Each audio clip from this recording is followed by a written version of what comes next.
what is your name? Matt, do I talk to you? What's the thing? It doesn't matter. Okay, I'm just going to talk to you. Okay. My name is Sarah Barnett. And how old are you? 25. Where are you from? I'm from Hopes Bluff, Alabama. Okay. Just the country. How long have you worked here at the newsroom? I started out as a barista and owner of the newsroom. When was that? 2009, August 2009. And then I opened the coffee roasting company in 2010, February. Okay. The three things I'm pretty much looking at, like in the culture of the newsroom, are like economics and subsistence, and language and religion. So these questions pertain to that. Cool. How do you view wealth here? Like, do you find a certain economic status, like, of the people that come in here? Like, is it... I don't know if I could speak a standardization of anything here, just because I think the key word of what we are is diversity. Mm-hmm. But if I could put a majority demographic on that, I would say a lot of us... I don't want to speak for too much of this because I hate harping on this, but a lot of us really embrace poverty. We're just like, we're going to live what we want to live. I'm there with you. And like, if we don't make a lot of money, that's okay because we love what we're doing. Yeah. And I think a lot of like the small business owners that come in here kind of have that mentality. We're all trying, obviously, to succeed and to grow our business, but as far as like wealth and gotta have it or, you know, whatever, I don't care. We have wealthy people who come in here and they buy lots of books and give them away and they want to support us and do that, so that's cool. Or they make donations to us to help us keep afloat. And then my coffee, I mean, I have some pretty wealthy people who buy my coffee because, I mean, like in bulk. yeah, or, you know, Kenya's $14 a pound. Yemen's $16. It takes somebody with a sizable grocery budget to buy a pound of that coffee every week. Right. For $16, you know, and some people do it every week. So we appreciate those people very much. But as far as the whole, you know, wealth is relative to the person here, but we try to be all tolerant folks, you know. Do you see a certain religion that is prevalent here, or is it just all types of people? I mean, we live in Alabama, so it's predominantly Protestantism. You know, I mean, there's, especially because coffee shops in the Southeast are kind of like the mecca for the youth group refugees who don't really want to hang out at, you know, their youth group station, but they still want to be safe. Right. And this is kind of safe. This is like their daytime bar of social interaction, maybe. So we catch a lot of that, and I've worked at a lot of coffee shops where that's been the case in Alabama. But I do think, even though we do have a large group of the youth group kids, they're more the progressive ones that come here, I think. And the more liberal type. Yeah, they're a lot more tolerant. Because I know, like Jacob was saying that y'all have like the philosophy club meetings here. Mm-hmm. We have two major things that aren't really Christian that I think are pretty cool. Like the philosophy club is one. There are Christians that go to that, but they discuss all ranges of philosophy. You know what I mean?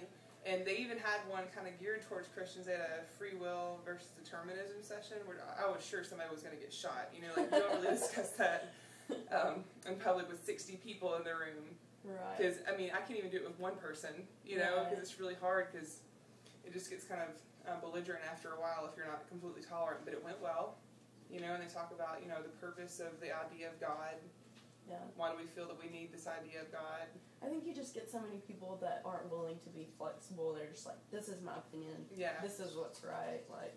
Yeah. So we do that, but we also, there was a group of kids at Auburn Middle School recently, and I love this. Their parents come here and get coffee all the time, and one of the kids is atheist, one's agnostic, one is pagan, and his mama's pagan. And they were really not fitting in at the middle school. And they wanted to have their own group, the Free Thinkers group, which is like a recognized group of agnostic and atheists promoting tolerant, you know, behaviors. And the school wouldn't let them do it, which is illegal. That's illegal. And so they were like, you have to have a teacher sponsor. They found one. Apparently they like threatened the teacher that if she did it, she'd get fired. So they had nowhere to go. So Newsroom is where the middle school Free Thinkers group meets now. So they come up here. That, what is it? It's some kind of think tank over, I want to say, like right by Mama G's, Mm-hmm. there's some kind of like think tank. I'm pretty sure it's like an atheist think tank over there, but nobody knows about it really. That's interesting. Yeah. I don't know. My last section is language. Do you find like a particular type of person, like,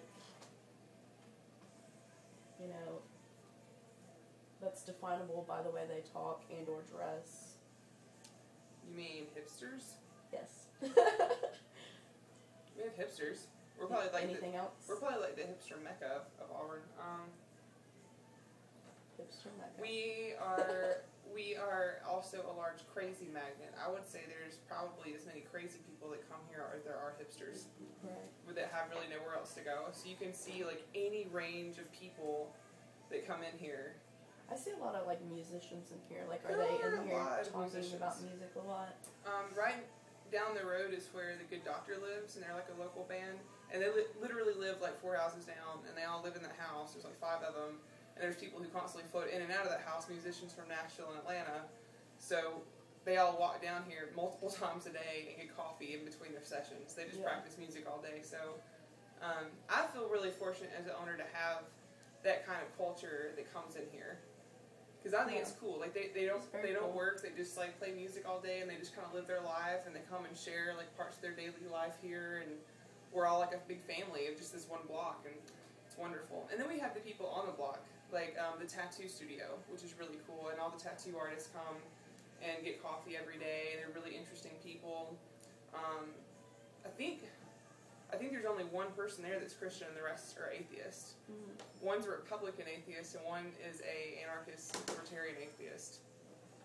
So I mean, they have really interesting stories, like talking to all of them. And then the Amsterdam people, which would be the wealthy people that come in here at night, because Newsroom and Amsterdam are completely different places. Yeah. Like there's the demographics of who but goes I like to that each they're one. right next to each other. They're right next door, and so occasionally you'll have hipsters sneak into there and get like, you know, crab avocado croissants, and then occasionally you'll have the rich people come in here at night, a little wind up, looking at books, and so that's really fun. We have a lot of different stuff going on. In artisanship, or like women-owned artisanship, is really cool because you have Perch right next door who makes like yarn stuff. I mean, makes bead stuff, and then you have Tabitha's Heart, which makes yarn stuff. So you're making all your own things. Are you getting like mostly people from Alabama, or a lot of international people here? We get a good deal of international people. I think for a while when Cambridge closed, we were right next to the International House, and all the Arabic guys came and got espresso for me there. They drink a lot of espresso. Arabic people do. You know, Jihad that works at Jihad was one of my all people. about some coffee. Jihad and Abdullah and Omar. Abdullah is my neighbor. He lives right Abdullah next door to is me. like my heart. He is the sweetest so man. But he can drink some coffee now. He can drink a lot of coffee. So they came over here every once in a while, but they like a place to sit and smoke cigarettes, and we don't have outdoor seating, so I think they go to Tumors because they can smoke outside. But I mean, the Tumors don't like them being there anyway, because you're supposed to smoke like a certain distance from the door. They don't care about that. They don't care at all. I mean, they let Jihad smoke what do I it. want. Yeah, they let don't Jihad care. do it because it's Jihad and he does whatever he wants here. But we get a lot of recently we've been getting a lot of Norwegian people. Norway and Sweden, we'll get big groups of them, and they're really cool people. I really want to go to Sweden and Norway now. That, and then a few from Israel. There's a bunch in the philosophy department. There's one really beautiful woman named Karen, and she's from Israel, and then a few Italians and Irish folks, which they're also really cool with the espresso. They like really good coffee. They're very polite. nice. So yeah, we get a pretty good diversity of like international people. And we also have a few Kenyan women who get tea. They don't really come in as much as they used to. But All right. we're done. We're done. Thank you. Huh?